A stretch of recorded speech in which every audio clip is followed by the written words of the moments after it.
Thank you.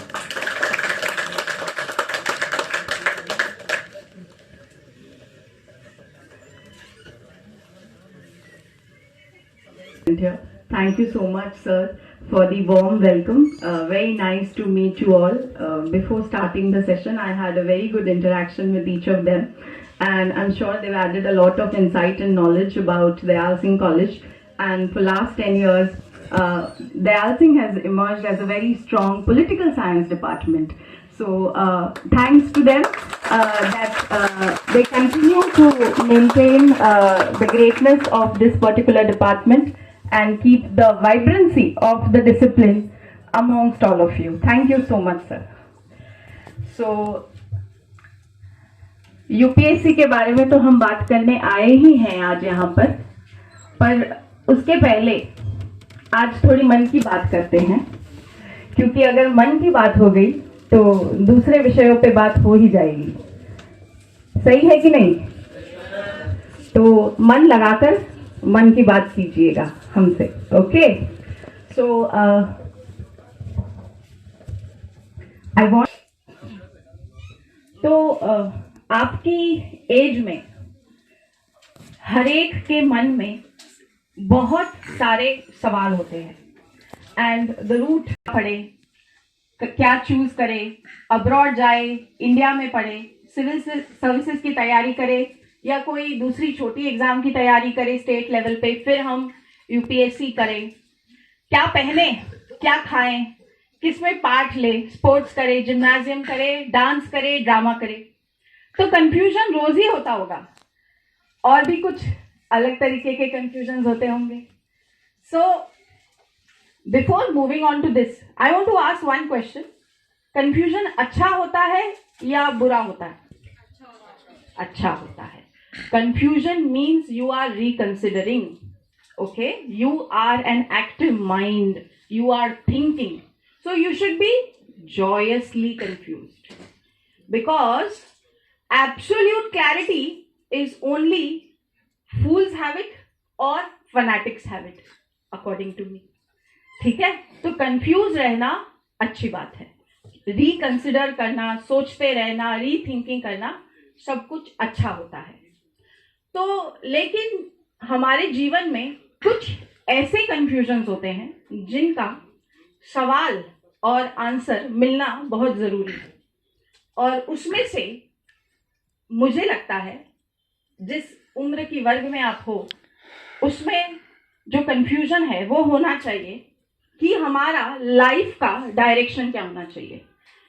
Job, UPSC, ये सब means है, they are not your destinations, they are stepping stones.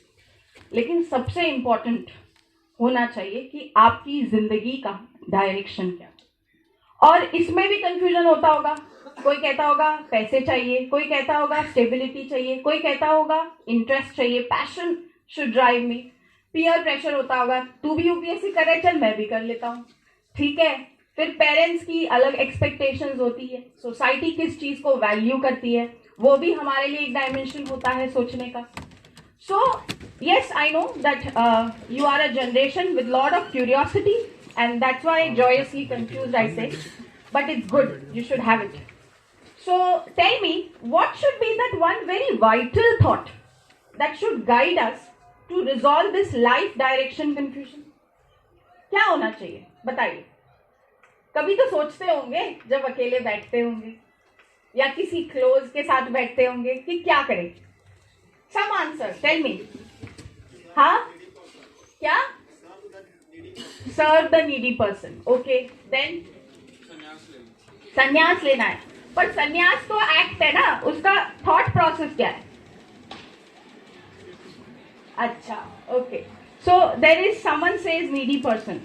So when we actually think about our life direction, most important thought that should कि मुझे अपनी life में जो भी करूं, it should stand apart, it should set apart, it should be class apart, which means भले मैं UPSC करूं या ना करूं, मैं एक स्टार्टअप ही कर लूं, मैं एक दूसरी जॉब कर लूं, पर मैं जो भी काम करूं उस काम को गर्व होना चाहिए कि मैंने उसको किया, ठीक है? तो लाइफ में हाउ प्रेपरेशन, ये सब सॉल्व हो जाएगा वक्त के साथ। जैसे जैसे प्रॉब्लम्स बढ़ेंगी आप सोचोगे उन सारे सवालों के जवाब भी आपको मिल जाएंगे। पर ये सारे सवालों से पहले आपको अपनी लाइफ का वाई क्लियर होना चाहिए। How happens, why is not clear, then nothing happens. So first clear why. Just because someone else has told you that you should pursue this examination, don't pursue it.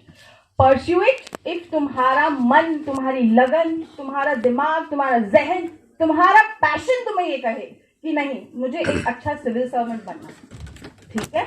So clear your why, find clarity, find the meaning of your existence.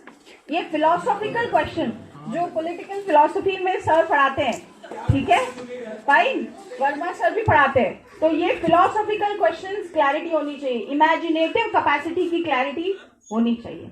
और clarity does not mean coming to conclusion, silly conclusion पे नहीं पहुंचना है। Conclusion हमें मतलब इस समय के हिसाब से, अपनी सोच के हिसाब से, रीजन के हिसाब से अराइव करना है, ठीक है? So I think the first thing that you should do is why you want to do civil services. Now my answer to it will be very different. हर इंसान की लाइफ का डायरेक्शन अलग है। यहाँ पर हर एक का लाइफ के लिए मीनिंग क्या है, कोई और सोचता है, कोई कुछ और सोचता है, तो सबके आंसर्स भी अलग होंगे और वो आंसर भी यूनिक होना चाहिए। वो आपका अपने अंदर से आया हुआ आंसर होना चाहिए। किसी और का आंसर मुझे इसीलिए करना है मत कीजिए। ये एग्जाम बहुत मुश्किल हो जाएगा अगर वो अंदर से नहीं आएगा तो, ठीक है? या लाइफ में भी और कुछ करेंगे आप, अपार्ट फ्रॉम यूपीएससी कोई भी काम अगर हमें इम्पोज कराया जाए तो मजा नहीं आता। It should always come from with in, okay? So now the second thing that I feel is a confusion in this generation, in the age gap you are, is about identity crisis. A lot of you might be feeling an identity crisis. तो पहले तो हमें यही समझना है that what is an identity. तो सबसे पहले your identity is only one. I will say it in 2 words very briefly. It is being you.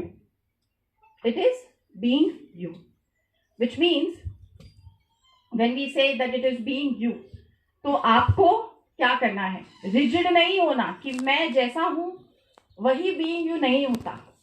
मैं कैसा हूं, मुझे इसमें बेहतर होने के लिए क्या इंटरेस्ट, क्या आइडियाज, क्या क्वालिटीज, क्या कैरेक्टर वैल्यूज इनकलकेट करने की जरूरत है, वो होता है बीइंग यू।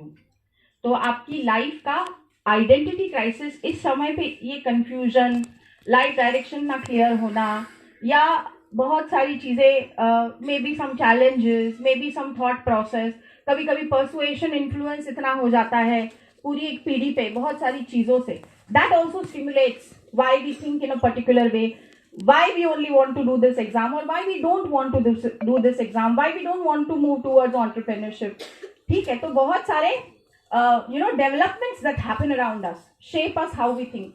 तो ये आइडेंटिटी क्राइसिस को रिजॉल्व करना है। और ये कैसे होगा? ये पढ़ाई से नहीं होगा। ये कैसे होगा? सबसे पहले आप एक कॉलेज में हो, आप एक कोर्स परस्यू कर रहे हो, तो most important part of your life direction is your personality development. तो पहले अपने इंटरेस्ट को फाइंड करो। और इंटरेस्ट कैसे फाइंड करोगे? कमरे पे 2 बुक लेके बैठने से इंटरेस्ट थोड़ी ना फाइंड होता है। इंटरेस्ट फाइंड होता है जब आप बहुत सारे लोगों से बात करते हो, जब आप बहुत सारी एक्टिविटीज करते हो। जैसे आपने ड्रामेटिक्स किया, किसी ने डांसिंग किया, किसी ने स्पोर्ट्स किया, किसी ने इवेंट मैनेजमेंट किया जैसे अभिनव कर रहा है ना, तो लीडरशिप की। तो आप ऐसे बहुत सारी जो चीजें करते हो, आपको धीरे धीरे ये समझ आता है मुझे कौन सी चीज करने में मजा आ रहा है।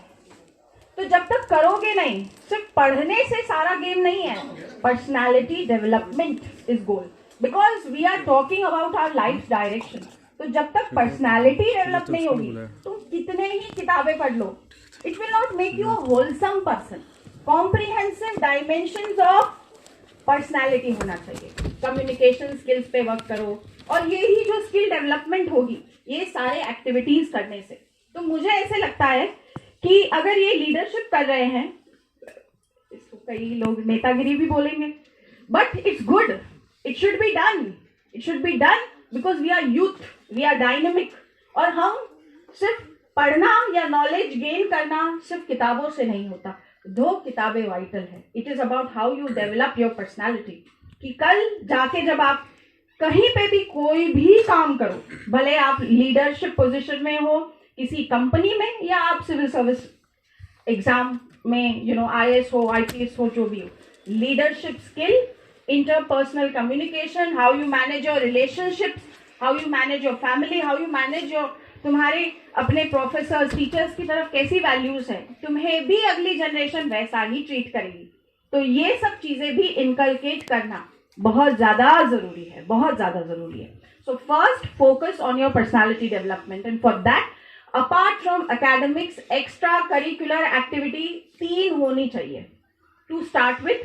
और धीरे धीरे वो 3 से आपको पता चल जाएगा कौन सी चीज में मुझे रुचि आ रही है, और फिर आप वो एक पर्टिकुलर एक्टिविटी को एक्सेल कीजिए, अपनी पर्सनालिटी के साथ जोड़िए, अपनी फैमिली, रिलेशनशिप, वैल्यूज, सब चीजों का, सोसाइटी, हर चीज का रिस्पेक्ट कीजिए। That makes you a wholesome and comprehensive person.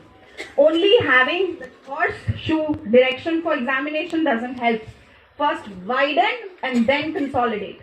पहले दिमाग को खोलो, उसके important threads पकड़ो, और फिर वापस जब पढ़ने की तैयारी हो, तब तक आप इतना डेवलप हो चुके हो पर्सनालिटी वाइज कि अब जब आप पढ़ोगे तो वो और निखर के आएगा। समझ आया? ठीक है? Okay. Now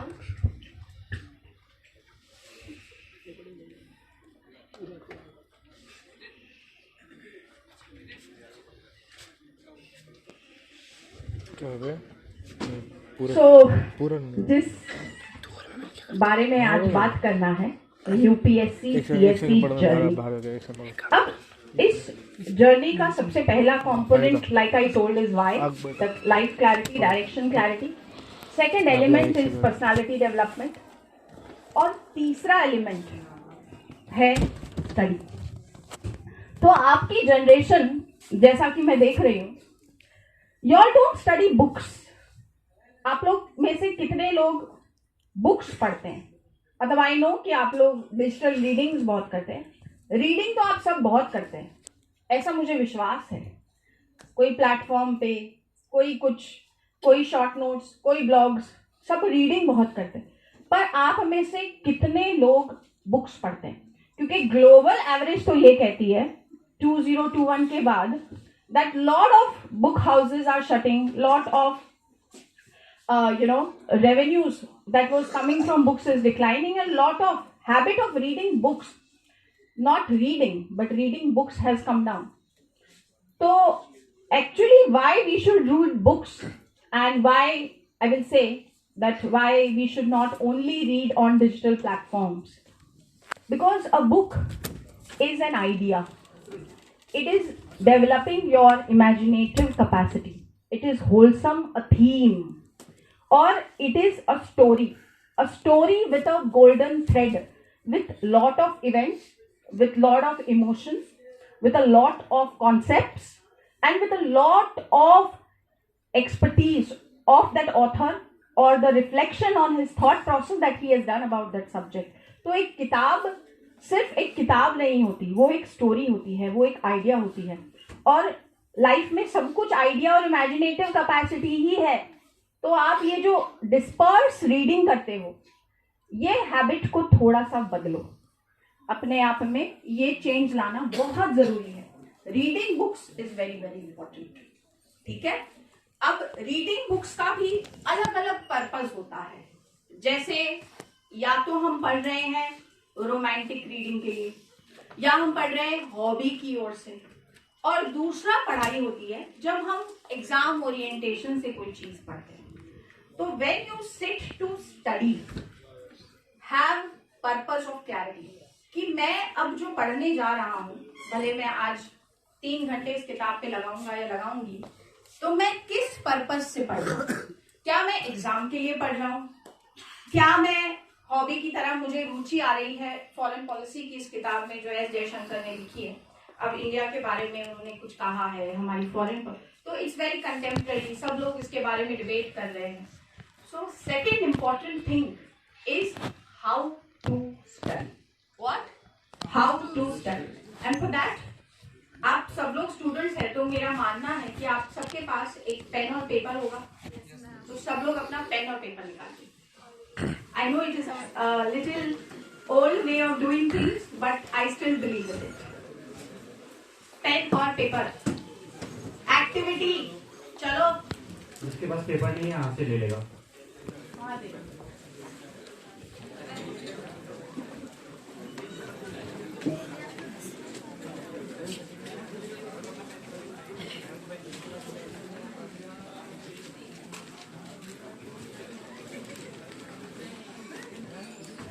So second question is how to study. Coming to UPSC at the last, don't worry.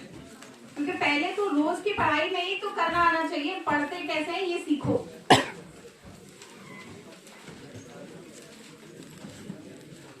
So first important thing is the purpose of study. When we study, we should know why we are studying something. If your purpose is not clear, your direction of mind is not clear, your idea development is not clear, your application is not clear, और जब ये नहीं है तो आप क्या हो जाते हो? दिशाहीन हो जाते हो. और फिर कहते हो मैं 3 घंटे से पढ़ रहा था ये चैप्टर और मुझे समझ ही नहीं आया. क्यों? क्योंकि पर्पस क्लियर नहीं है. कि आप सिर्फ बुक लेके बैठे थे, आप एग्जाम के लिए पढ़ रहे थे, या आप एक रोमांटिक रीडिंग कर रहे थे. ठीक है. So first important thing when we sit to study is the purpose. You should have a clarity of purpose. Second important thing is focus. Focus does not mean only concentration. Concentration मतलब aspect of focus होता है. Concentration क्या होता है? कि हमें दूसरी सारी एक्टिविटीज से डाइवर्ट नहीं होना है और हम एक किताब लेके बैठे हैं, हम एक आइडिया लेके बैठे हैं, तो हमें हमारा सारा ध्यान उस पर लगाना है. वो होता है कॉन्सेंट्रेशन. और फोकस मतलब आप क्या देख रहे हैं, आप क्या परसीव करना चाहते हैं. कि आप अगर इंडिया चाइना रिलेशंस पढ़ रहे हैं तो आपको इस पर्टिकुलर टॉपिक में से क्या इम्पोर्टेंट है, क्या इम्पोर्टेंट नहीं है. कि क्या, जैसे आप कॉलेज के एग्जाम के लिए भी पढ़ लो या आप यूपीएससी की ओरिएंटेशन से जब पढ़ो, तो second important thing is what has to be focused. Topic कैसा होना चाहिए. ठीक है. तो focus of the topic is very vital. वरना तो हम ऐसे बिखरे हुए रहेंगे, नदी की तरह बहते रहेंगे. ठीक है. थर्ड इम्पोर्टेंट थिंग इज कि जब हम पढ़ रहे हैं हमारा दिमाग एक्टिव रहे. एक्टिव रहने से आपको उस टॉपिक में से एसेंस समझना है. एसेंस मतलब हम जैसे अगर 50 लाइन्स पढ़ते हैं, right, when we read 50 lines about the topic, सब कुछ तो इम्पोर्टेंट नहीं हो सकता. कोई एक डायमेंशन होता है. हर चीजों का क्या होता है? डायमेंशन. तो जैसे for example US China rivalry एक इंपॉर्टेंट डायमेंशन है. जब हम इंडिया चाइना रिलेशंस पढ़ रहे हैं तो उस डायमेंशन को पकड़ना है. ये डायमेंशन क्यों है? तो थर्ड एस्पेक्ट जब आप पढ़ रहे हैं एसेंस पे आना चाहिए. और एसेंस मतलब डायमेंशन उठाओ. और डायमेंशन के साथ हमेशा अगर आपको अपनी पढ़ाई को वाइब्रेंट बनाना है तो एग्जाम्पल, हमेशा डायमेंशन के साथ क्या होने चाहिए? Examples. Dimension and example. Then comes structure, which means every topic that you study should always, your index has to be very clear. क्योंकि मतलब जैसे अगर 200 पेज का एक पूरा थीम है, जैसे आप अगर जस्टिस पढ़ रहे हो रॉल्स का और वो 200 पेजेस के नोट्स है, तो आप 200 pages humanly not possible, no, for all of us to remember everything. But what is so important in roles? What is so vital? How he is being compared to same? तो क्या क्या हम इस justice में पढ़ेंगे. Justice कैसे हुआ, evolve कैसे हुआ, रॉल्स ने क्या बोला, रॉल्स के पहले वाले लोगों ने जस्टिस के बारे में क्या हुआ, क्या रॉल्स उनसे इन्फ्लुएंस था. Like that your index and structure has to be clear. What has to be clear? Index and structure. तो टॉपिक का इंडेक्स और स्ट्रक्चर हमेशा क्लियर होना चाहिए, तभी ही आपकी पढ़ाई क्या होगी? एफिशिएंट. अब जब ये बड़े बड़े पैरामीटर्स इंपॉर्टेंट जो हैं, जब हम पढ़ते हैं स्टार्ट करना, उसके बाद आता है कंसेप्चुअल क्लैरिटी.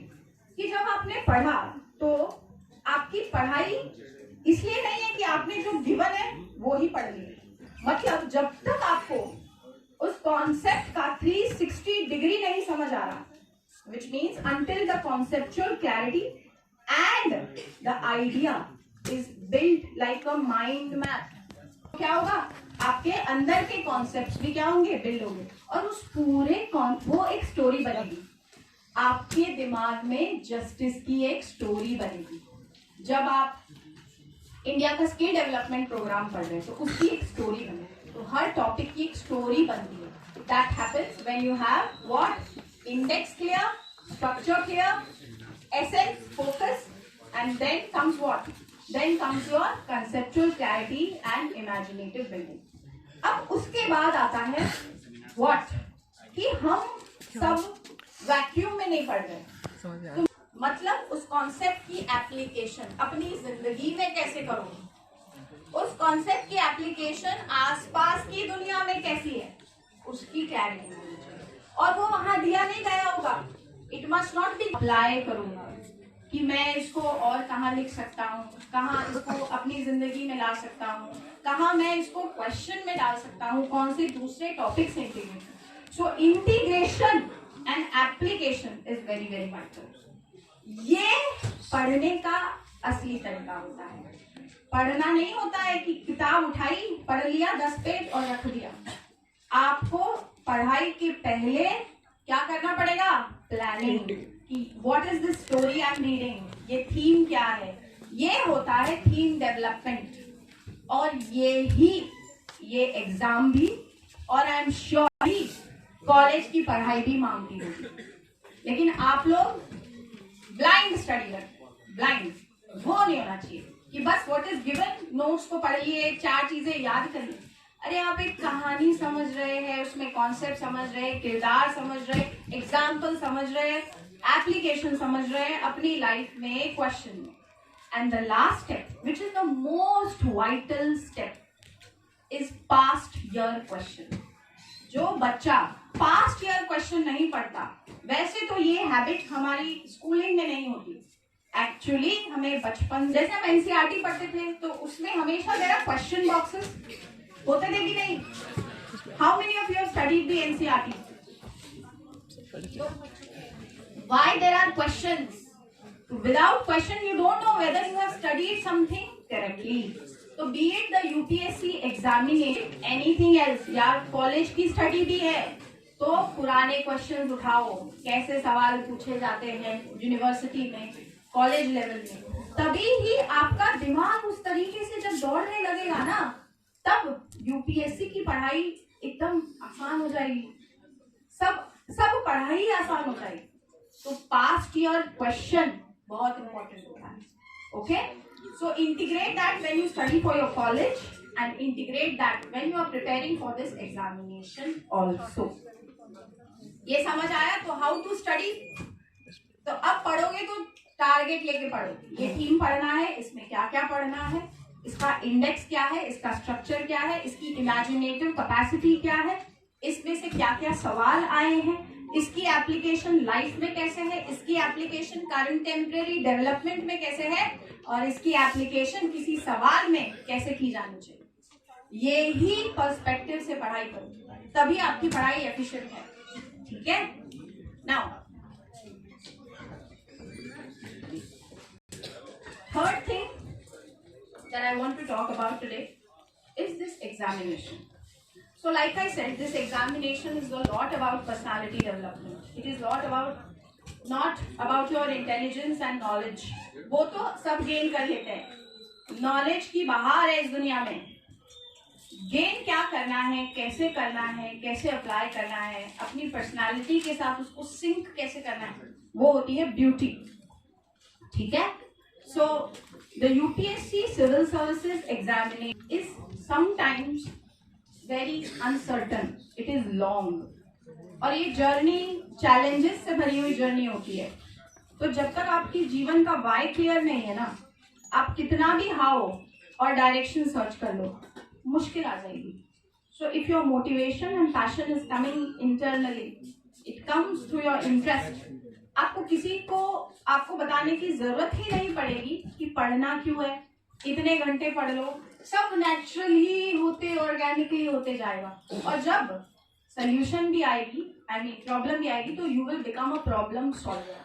बिकॉज देखो, eventually you need to understand कि आप जिंदगी में कोई भी काम करो, आप एक जॉब करो, सिविल सर्वेंट बनो, what are you going to be? You going to be leaders and what are you going to be second? Tell me second. दूसरी कौन सी चीज करने वाले हो हर जन अपने काम में? सर तो बहुत ही, इट इज नॉट मुद्दा। The second thing that you are going to be, all of you are problem solvers. Problem solvers in any job that you will do. So problem solving has to come to you all naturally. Solution orientation आना चाहिए जीवन में, कोई भी काम में। Kitchen में भी सोल्यूशन होना चाहिए। सब्जी बिगड़ गई, अब इसको सुधारे कैसे? ठीक है, रिलेशनशिप खराब हो गया, इसको सुधारे कैसे? प्रॉब्लम सॉल्वर होते हो कि नहीं? कोई फ्लावर देता है, कोई कार्ड लिखता है, कोई स्टेटस अपलोड करता है, करते हो कि नहीं? फैमिली रिलेशनशिप है ना? तो कहने का मतलब है, first after being a leader you are gonna be a problem solver in everything you do. So you have to seek solutions. And problem solving मतलब क्या? Problem solving is an art dear students. Why it is art? आपकी uniqueness बताता है। X ने किसी problem को एक तरीके से सॉल्व किया, आपने उसमें कुछ अलग तरीके से सॉल्व किया कि भाई हाँ इसने किया बढ़िया काम। ये कब आएगा? जब आप अपना बीइंग यू उस प्रॉब्लम सॉल्विंग में ऐड करके। तो हमेशा अपने कोर कैरेक्टरिस्टिक को और अपने कोर कैरेक्टर को बचाए रखिए। Don't be like others. Only then you can be a good problem solver. Only then you will be recognized that yes, is a good or she is a good problem solver. That is what you have to do all your life. हमेशा problems are at our doorsteps. Personal, professional, world, society always will pose problem to you. So when you want to be a problem solver, you have to be your core. You have to be your own self. Only then when you add that uniqueness, that fun will be there. ठीक है? तो UPSC examination is also a lot about problem solving. It is not only going to a class, gaining knowledge. No. This examination every day poses you performance challenges. कभी किसी test में PT के exam के पहले आपको एक दिक्कत आई, बहुत लो स्कोर आया, तो आपको घर जाके ये नहीं सोचना मेरा तो पीटी ही नहीं होगा या मेरा तो मेंस होने से रहा, किसी ने मुझे कुछ कह दिया। आपको सोचना है मैंने आज के पेपर में कैसी ऐसी गलती की कि इतना लो स्कोर आ गया, इसको मुझे कैसे सुधारना है। और ये अप्रोच आज से अपने कॉलेज के हर काम में, अपनी लाइफ में इनकलकेट करो। ये quality inculcation process is more important than gaining knowledge, let me tell you that. क्योंकि जब चीजें ना, जैसे हमें बचपन से ABCD सिखाई गई, हमें बचपन से जब मंदिर जाते हैं हाथ जोड़ना सिखाया गया, तो आज हमें किसी को कहने की जरूरत, वो नेचुरली आता है। और जब चीजें नेचुरली ऑर्गेनिकली आती है ना इंसान के अंदर से, और वो सीखता है, वक्त के साथ इंकलकेट कर देता है अपनी पर्सनालिटी में, तो आगे का रास्ता मक्खन हो जाएगा। ठीक है? Okay fine. तो अब हम बात करते हैं कि ये एग्जाम टेक्निकली क्या है। ठीक है, तो क्या जरूरत है वो तो मैंने आपको बता दिया। अब बताते हैं कि हमें ये एग्जामिनेशन में क्या क्या करना चाहिए और हमारी कॉलेज की पढ़ाई के साथ हम इसको कैसे इंटीग्रेट करें। So this examination as we know consist of 3 stages, that is the preliminary, the mains and the interview, and the whole examination is a personality examination. Let me tell you again, I'm repeating it, it is a personality examination. First. Second, a knowledge and application examination. तो पहली चीज, when we look at prelim, कैसा exam है ये objective type of examination है। ये 1 day cricket है। किसी दिन 1 day क्रिकेट आपको सेंचुरी भी देता है और किसी दिन it can go bad. So you have to have what? Mental alertness कि at this point ये पेपर कैसा आया है, मैंने इसको कैसे गेज करना है, इस पेपर की डिफिकल्टी लेवल कैसी है, और ये सब हमें कब पता चलेगा। कोई भाई हम तो कोई सीख के आए, हम कोई तोप नहीं, हम तो सब स्टूडेंट्स हैं। तो हाउ दैट विल हैपन जब आपने इतना प्रैक्टिस कर लिया हो, पास्ट ईयर क्वेश्चन, इतनी टेस्ट, रोज उसी प्रोसेस से आप करीबन 6 महीने जब कंटिन्यूसली अपने आप को उस प्रेशर वाली सिचुएशन में डाल के आपने वो चीज की हो, तभी वो उस एग्जाम वाले दिन निकल के आएगी. So first stage is what? It is a one-day examination. It is an objective examination, accuracy-based examination. You have to cope up with an uncertainty at that point of time. It consists of two papers. One is the general studies paper, which comprises various subjects: polity, history, economy, science, technology, environment, contemporary developments. And the second is CSAT. It is an aptitude test consisting of mathematics, logical reasoning, and English. Okay? और 200 mark का होता है with a negative marking also, right? So that is your first examination. But I'm telling you what are the kind of qualities and mindset that is required for preliminary. Then comes the main.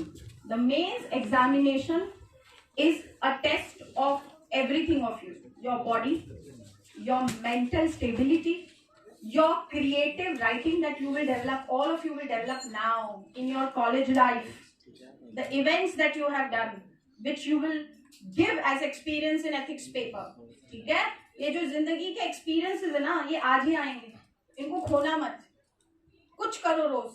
बैठ के गप्पे मारो चाय के ठेले पे अपने दोस्तों के साथ. Constructive. थोड़ी यहाँ वहाँ की भी बातें होती होगी.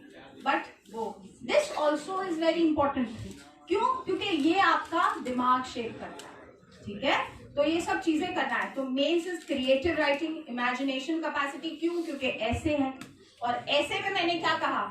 ऐसे is also like the story. तो जितने कॉन्सेप्ट्स की आपने सब स्टोरीज बिल्ड की होगी ना, वो वहां रिफ्लेक्ट करेगा कि आप कैसे कॉन्सेप्ट्स को जोड़ते हो.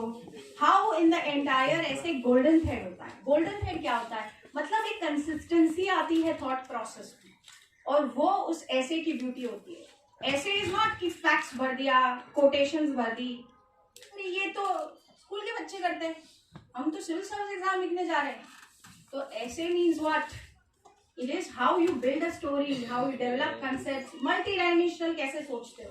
और ये सब एक दिन में नहीं आएगा. ये अब से जब शुरू करोगे तब आएगा. तो अब ये जो क्यूरियोसिटी होती है ना, क्या पढ़े क्या करें, ऐसे सोचो कैसे करूं, सोचूं कैसे, दिमाग कैसे लगाऊं, अपनी यूनिकनेस को कैसे बताऊं, ये पहले एक्सप्लोर करो. नॉलेज तो आ जाएगा. 1 साल है ना, हम ट्रेन करेंगे आपको. ठीक है? सो build these characteristics. Okay? Imagination capacity, philosophical thinking, scientific, rational, logic, all this should come. It should be a club of all these things together. That is essay writing. And then you have an optional paper. Now that I know that the political science department, so many of you must be from political science. I teach political science. So I think this would not be the best platform to give you a guidance for political science, because that would mean like a conflict of interest. So I will give to you political science when you choose political science and come. But yeah, I will just tell you the goodness of that subject. Firstly, when I said that this entire examination is a lot about problem solving, personality development, leadership skills, political science will build you like that. Okay? It builds you in imagination, in philosophy. The theory also gives you a lot of imagination, articulation capacity. Then a lot of contemporary developments in Indian government, in the international affairs that you do. ये सबसे आपका एक overview जो एक civil servant को होना चाहिए. इसीलिए तो आई एम श्योर कि आप लोगों ने पॉलिटिकल साइंस चूज भी किया कि it will enable you to become better civil servants. मेरी लाइफ का एक किस्सा बताती हूँ. I had scored 82% in my 10th standard. That was like way back, okay, 2006. उस समय अच्छे होते थे. तो मुझे मुंबई के हर कॉलेज में साइंस में एडमिशन मिल चुका था. And my mother wanted me to become a doctor. तो वो कहती थी कि बेटा तुम साइंस लेके डॉक्टर बन जाओ. और हमें उस बात में कभी रुचि नहीं आई. तो हमने कहा नहीं, हम तो ह्यूमैनिटीज पढ़ेंगे, क्योंकि हमको तो सिविल सर्वेंट बनना है. और हमें क्या करना है? हमें पढ़ाना है, पढ़ना है. हमें इस चीज में बहुत रुचि आती है. तो आई विल स्टडी ह्यूमैनिटीज. तो मैंने क्या लिया? पॉलिटिकल साइंस लिया, assuming that this helps a lot in civil services examination. Yes, it does lay the foundation, but there are a lot of other logical, rational, scientific aspects also that you will have to explore. तो political science का conversion बहुत अच्छा है पूरे UPSC में. जैसे 500 mark का optional है. ऐसे में there are even IR based topics that come, even other national based issues that will come. Ethics में बहुत आपको हेल्प करेगा. पेपर 1 में सोसाइटी में हेल्प करेगा. पेपर 2 कम्प्लीटली जैसे पॉलिटी और IR, I am sure you all have gone to the syllabus because I have heard from your teachers that you all are a very serious lot with respect to UPSC examination. And then there is ethics, okay? So in all of the journey, personality, सब में, even the interview, you political science helps a lot. Marks conversions बहुत है, ठीक है? तो बहुत अच्छा चाहिए, पढ़ना चाहिए, बहुत interesting भी है, ठीक है? और obviously the crux is what? Purpose of study is also to clear the examination, है कि नहीं? तो फिर बहुत अच्छे मार्क्स भी देता है. So in that value objectively also it serves a lot, right? तो बहुत अच्छा सब्जेक्ट है, पर उसके लिए कैसे तैयारी की जाती है, आई एम श्योर अभी जो आप नॉलेज कॉलेज में गेन कर रहे हैं उसको बहुत अच्छे से गेन कीजिए. फिर हम आपको रिफाइन करेंगे, बताएंगे कि लिखते कैसे एग्जामिनेशन में, because I am sure college helps you a lot with gaining fundamentals. Teachers are there, professors are there, तो नॉलेज जो यहाँ मिल रही है उसको सेग्रीगेट मत करो. यूपीएससी में सब काम आता है, समझ आया? अब जो पढ़ रहे हो एकदम शिद्दत से पढ़ो, और फिर जब एग्जामिनेशन मोड में आओगे तो ओरिएंटेशन हम थोड़ा बदलेंगे, थोड़ा स्कॉलरली लेवल कम करके हम थोड़ा answer orientation, subject specific orientation, interlinkages of ideas, paper 1 को पेपर 2 से लिंक करने की ये जो आर्ट है that we will develop later. पर अभी जो कॉलेज में पढ़ रहे हो उसको बहुत अच्छे से पढ़ो. I think at this point of time that helps a lot in your ESIR preparation. Apart from that, if there are any doubts, I will take it up in the end, okay? Don't worry. So, Pol Science. Now, the next thing is there are A and Plan B. Why Plan A and why Plan B? So, just like half an hour back, I was talking with a lot of vigor on Plan A. We all should also have Plan B in life. But the problem with all of us is what, you know, जब हम plan A execute करते हैं, plan तो बहुत अच्छे से करते हैं, प्लान ए जब हम एग्जीक्यूशन करते हैं और जब हमें दिक्कतें आने लगती है ना तो हम घबराते हैं, अरे नहीं I should do plan B. तो एग्जीक्यूशन के समय plan B should not exist. It should only exist in your mind without even telling your own self that a plan B exist. समझ आया? ना ही दोस्तों को, ना ही पेरेंट्स को, ना ही फैमिली को, किसी को नहीं बताना है अपना प्लान बी. प्लान ए बताओ, प्लान ए परस्यू करो, 100% एग्जीक्यूशन करो. प्लानिंग से अच्छा उसका एग्जीक्यूशन इम्प्लीमेंटेशन करके दिखाओ. जब वो वर्क ना करे तो प्रैक्टिकली, बिकॉज ऑब्वियसली सीट्स इतनी नहीं है, the people who are seeking these jobs, civil services, state services, paramilitary, okay, there are many people, but obviously jobs are less. तो सब तो नहीं बनेंगे, ये तो हमें पता है. But I am telling you one thing, this examination should be a national hobby. You know why? It transforms you, it transforms the way you think about everything in your life. तो भले आपको UPSC, भले आपकी जीवन का गोल है, मैं ये कहूंगी गोल रहने दो, गुड, वेरी गुड, बट इस पूरी पढ़ाई को, इस पूरे थॉट प्रोसेस से जो आप बनोगे ना, वो आपको सिर्फ पढ़ के नहीं आएगा. जब आप इस एग्जाम के लिए पढ़ोगे, you will become another person. It will add so much qualities, dimensions, resistant. तुम्हारी पर्सनालिटी में रिस्ट्रेंट क्या होता है, रेजिस्ट, सैक्रिफाइस, ये सब चीजें आ जाएंगी. डिसिप्लिन, ठीक है, जो शायद अभी नहीं हो, may be some of you have. So this examination will transform you. तो पढ़ाई करो, हो ना हो वो तो हमें छोड़ देना है, ठीक है.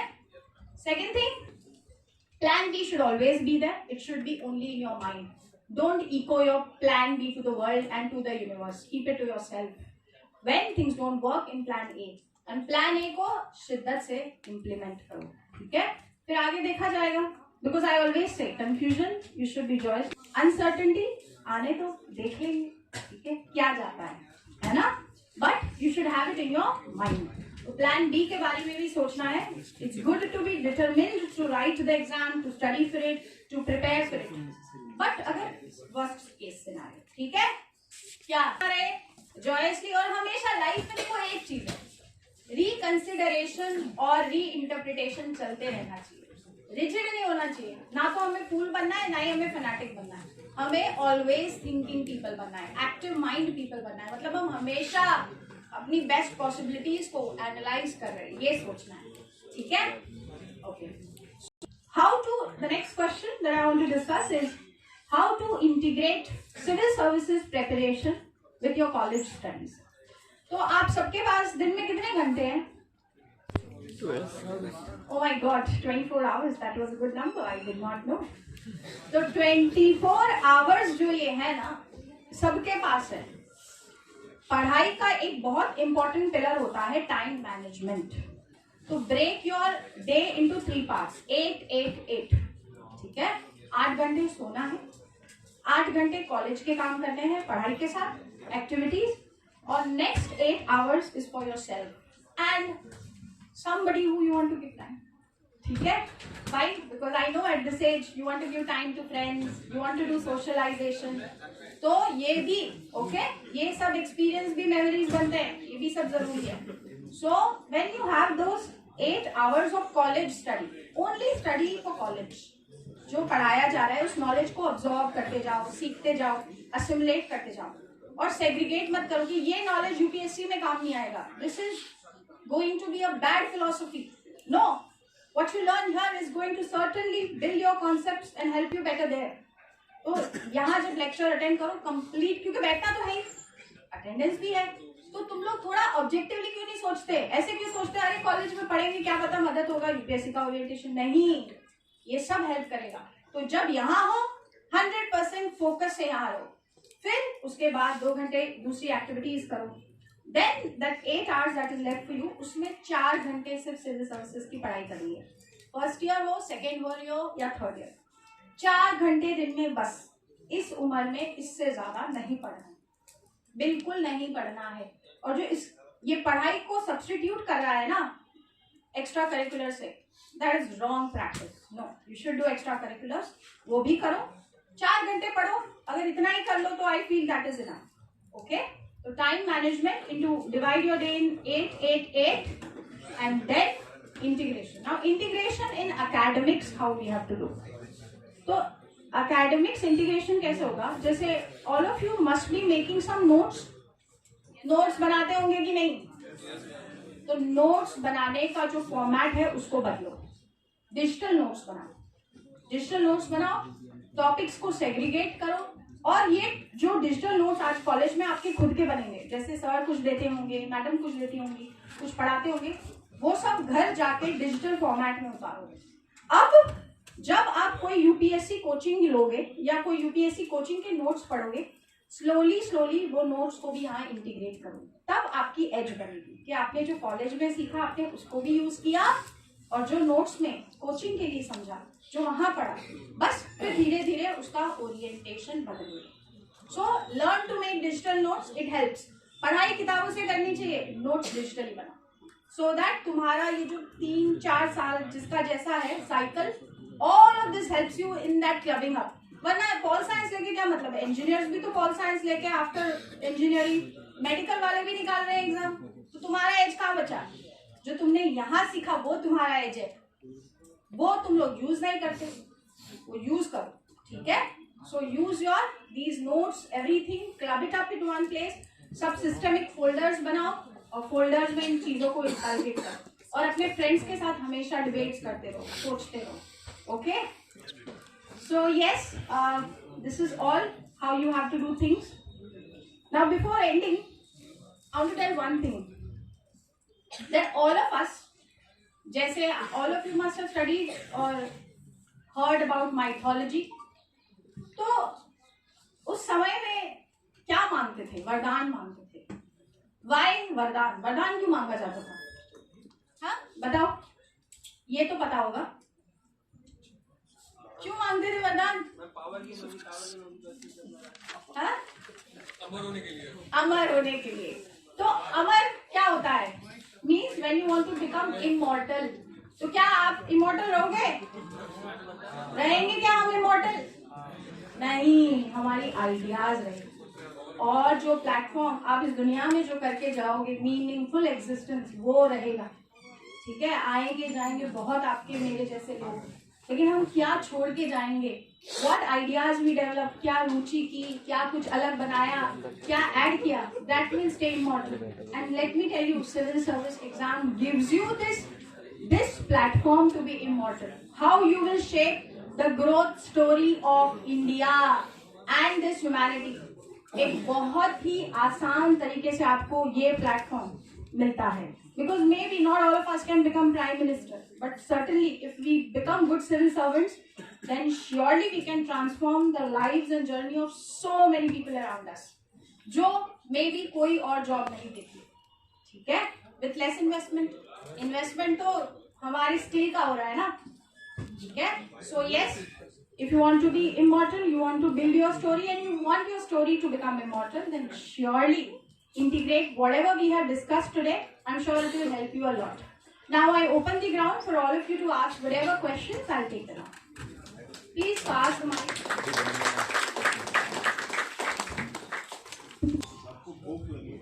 भूख लगी है।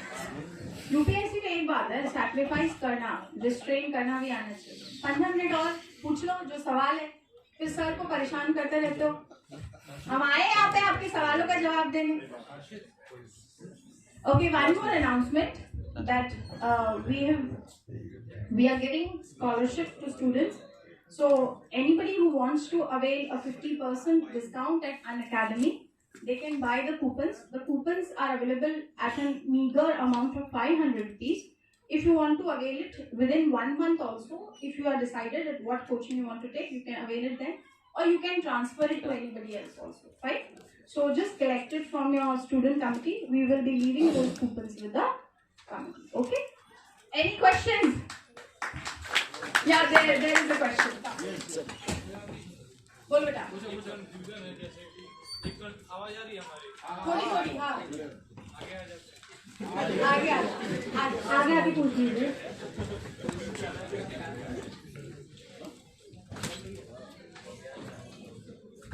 मैम जैसे एक कंफ्यूजन है कि जैसे कॉलेज में, हमारे कॉलेज में सोसाइटी है, इतने बच्चे हैं, वैसे ड्यू में पूरे 70 कॉलेज हैं, IIT IIM सारे बच्चे दे रहे हैं, सब वही तैयारी कर रहे हैं, सब NCERT सब बेसिक पढ़ रहे हैं, तो क्या उनमें अलग है जो सिलेक्शन ले रहे हैं और जो हम मतलब जो पढ़ेंगे, क्या अलग चीज़ है जो सिलेक्शन में होता है? और मैम एक क्वेश्चन और था, ईयर प्लान बी की आप बात कर रही थी, तो जैसे हम लोग मिडिल क्लास फैमिली से हैं, तो जैसे इसमें इतने लोग हैं, हम लोग तो मतलब आर्ट्स बैकग्राउंड से हैं, तो हमसे ज़्यादा उनके पास वो रहता है कि जैसे एजुकेशनल जो बैकग्राउंड उनका होता है, तो हमें प्लान बी पे पहले फोकस करना चाहिए, प्लान ए पे पहले 100% फोकस करके फिर उसके बाद good very good question. I take तो इनका पहला सवाल है कि इतने सारे लोग across, not only that you have said DU, I said across the country are preparing, so what is so different about me? That's what I was telling in the beginning. You should realize and explore that potential, what is unique about you, and that will happen only when you go and explore to this world, when you try possibilities कि तुम्हें कौन सी चीज़ों में रुचि आती है, कौन सी चीज़ में तुम्हारा फोटे है, तुम कैसे प्रॉब्लम सॉल्व करते हो, ये अपने बारे में समझो, अपने आप को समझो। तब जब आप अपने बारे में समझने लगते हो ना, तो जो शॉट जाता है ना क्रिकेट का, बढ़िया जाता है, समझ आया? So first discover yourself. ये पढ़ाई करने से ज्यादा नॉलेज, कोचिंग, ये सब तो करना ही है, ये सफिशिएंट नहीं है, ये नेसेसरी है, लेकिन what will be sufficient when first you discover your strength, your capability. और कैपेबिलिटी कमरे पे बैठने से, 4 YouTube वीडियो देखने से नहीं आती, करने से आती है। एक्शन मोड में आओ, एक्टिविटीज करो, डिबेट्स करो, किताबें पढ़ो, 4 लोगों से पूछो क्यूरियसली, भाई ये किताब में ये लिखा है, इसका मतलब क्या है, ये दुनिया को कैसे चेंज करेगी ये आइडिया। ये क्यूरियोसिटी ऐसे पनपनी चाहिए रोज, एवरी डे, तब आप यूनिक बनते हो। क्योंकि रोज ही सचिन तेंदुलकर क्रिकेट खेलता है, रोज करता है, but how he becomes different, he tries different things, different shots, that makes him excel. Monotony is good, you should do monotony, रोज वही चीजें करो, तब जाके एक्सेल होता है, ठीक है? First question. Second question, plan A plan B. देखो, प्लान बी का मतलब होता है कि हमारे दिमाग में प्लान बी पता होना चाहिए। Plan B can be like, अगर आपका प्लान ए सिविल सर्विस है, plan B can be startup, plan B can be a job, plan B can be teaching in civil services institute, plan B can be pursuing MA, कुछ भी हो सकता है, लेकिन उस प्लान बी को हावी नहीं होने देना है, उसके बारे में दिमाग में एक आइडिया रखना है, अलाइनिंग विद योर इंटरेस्ट। पहले तो डिस्कवर इंटरेस्ट, जब आपका डिस्कवर इंटरेस्ट हो जाता है सिविल सर्विस के बाद कि हाँ मैं और भी कुछ चीजें मुझे पसंद है जिंदगी में, ये एग्जाम के अलावा मैं और भी क्या क्या कर सकता हूँ कर सकती हूँ, तब उस चीज को एक्सप्लोर करो दिमाग में। अब उस प्लान बी के बारे में नहीं सोचना। जब आपके 2 अटेम्प्ट हो जाए, लेकिन वो 2 अटेम्प्ट इतने शिद्दत वाले होने चाहिए कि आपको मुड़ के पीछे देखने की जरूरत नहीं पड़े कि मैंने कुछ गलती की। अभी से अपने आप के फाउंडेशन को इतना स्ट्रॉन्ग बनाओ। कॉलेज में होके राइट गाइडेंस राइट टाइम पे मिल जाने का फायदा उठाओ, ठीक है। That right now if somebody is provoking that thought in you, then you should pursue that direction कि मुझे सोचना है कैसे इन चीजों को करना है और इसको प्रैक्टिस में लाना। कि हम सब लोग बहुत प्लान करते हैं, यूपीएससी प्लान करना बहुत आसान है, लेकिन उसको रोज जिंदगी में उतारना उतना ही मुश्किल है। राम मंदिर बनाना बहुत आसान है, पर राम के चरित्र को अपने चरित्र में लाना उतना ही मुश्किल है।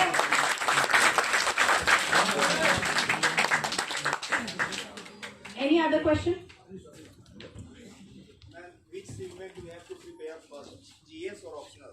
हाँ, अब जैसे सेगमेंट प्रिपरेशन है तो सबसे पहले अपने ऑप्शनल के बारे में सोच लो कि बिकॉज, और ये सोचने का प्रोसेस 1 मंथ से ज्यादा नहीं होना चाहिए। Why not 1 month? Because then only जब आपकी कॉलेज की पढ़ाई रहेगी, सोचो आप पॉल साइंस परस्यू कर रहे हो, लेकिन आपको ये समझ आया कि नहीं मुझे ऑप्शनल सोशियोलॉजी लेना है। वैसे प्रैक्टिकल मोस्ट इफेक्टिव स्ट्रैटेजी तो यही होगी कि आप पॉल साइंस ले लो, लेकिन कई बार हमारा दिमाग अलग अलग दिशाओं में दौड़ता है कि नहीं? पीयर इन्फ्लुएंस भी होता है। कई अरे नहीं मुझे आज सोशियोलॉजी भी बहुत पढ़ लिया है, मजेदार सब्जेक्ट है, ये पढ़ना है, तो पढ़ो, कोई दिक्कत नहीं। Once you decide your optional, आप स्लोली ऑप्शनल की प्रिपरेशन कॉलेज के साथ अलाइन करो, पास्ट ईयर क्वेश्चन देखो और कोचिंग के नोट्स भी वही डिजिटल फॉर्मेट में कन्वर्ट करके उस प्रोसेस को जैसे आपका कॉलेज का पूरा सिलेबस 3 साल का समझ लो। अब इसमें से यूपीएससी में क्या क्या कोलैप्स मतलब इंटरलैप वो करो। जब वो ओवरलैप क्लियर हो जाए कि इसके अलावा भी मुझे क्या पढ़ना है, ठीक है, वो बाद के लिए छोड़ देना। Whatever is overlapping with your syllabus you do, integrate college notes and coaching notes together to study a topic. अगर कॉलेज में अंबेडकर है तो कॉलेज के नोट्स पढ़ो और कोचिंग के नोट्स भी पढ़ लो, डिजिटल फॉर्मेट में उसको कन्वर्ट कर दो, तभी आपकी इंटीग्रेटेड प्रिपरेशन होगी, ठीक है। अगर आपको सिर्फ कॉलेज के लिए पढ़ना है तो बात अलग है, then you don't need to do it digitally. But अगर आपको इंटीग्रेट करके अभी से पढ़ना है तो आपकी नियरली 6 मंथ्स में एक अच्छी बेस प्रिपरेशन हो जाएगी सारे टॉपिक्स की, ठीक है। अब जो एनसीईआरटी है इसके साथ आपको रोज अखबार पढ़ना है, और अखबार पढ़ना I am saying is not studying everything. I always say study is about focus, you should know what you have to study. If your purpose and clarity is not clear कि मुझे पढ़ना क्या है, तो तुम यहाँ की सारी चीजें पढ़ोगे, तो उसका कोई मतलब नहीं है, ठीक है। So you have to focus कि मुझे अखबार में कौन सी, एडिटोरियल से शुरू कर लो, सारी न्यूज ना देखो, धीरे धीरे एडिटोरियल भी समझने आएगा, फिर उसके बाद कुछ और अच्छे आर्टिकल्स पढ़ो, ठीक है। तो कंटेम्प्रेरी डेवलपमेंट्स पे हमेशा ध्यान देना चाहिए। एंड जीएस की प्रिपरेशन स्लो करो, फर्स्ट विद एनसीईआरटी के क्वेश्चन, प्रीलिम्स के क्वेश्चन इंटीग्रेट करके, everything should be PYQ integrated. जब भी कुछ पढ़ो क्वेश्चंस देखो, तभी दिमाग दौड़ता है। Any other question? हाँ बेटा। Ma'am, you talked about passion. Yeah. So can passion change with over period of time at this stage in graduation level? Yes, passion can always change. It can always change. But it can't fluctuate to an extent that your older passion will just evaporate. Like a balloon breaking. No. It will be, for example, I love to teach. I love to gain knowledge, but I love to cook also. तो पर मेरा cooking इतना passion नहीं है कि मैंने उसको profession बना दिया, लगता था उसको मैंने प्रोफेशन बना दिया, ठीक है। तो you can pursue your passion side by side, लेकिन वो मेन स्ट्रीम लाइफ में आए या ना आए, ये चूजिंग आपको करनी पड़ेगी। दोनों चीजें कर सकते, तो आप देखते हैं कितने लोग हमेशा 2-3 चीजें अपनी लाइफ में मल्टी डायमेंशनली कर रहे होते हैं। सिविल सर्विस में भी कितने अच्छे कल्चरल कॉन्ट्रीब्यूशंस किए हैं, ठीक है, fine. So you can always have 2 passions, there is no problem. That's why you have to stay confused, joyously confused, okay, fine. We'll be wrapping up the session now. Thank you, ma'am, for your time, and thank you for the audience as well for being a patient listener. Moving to other end, we would like to invite the judges of our debating competition, and I'll request Professor Karnakar Patra sir and Professor Vijay Verma sir.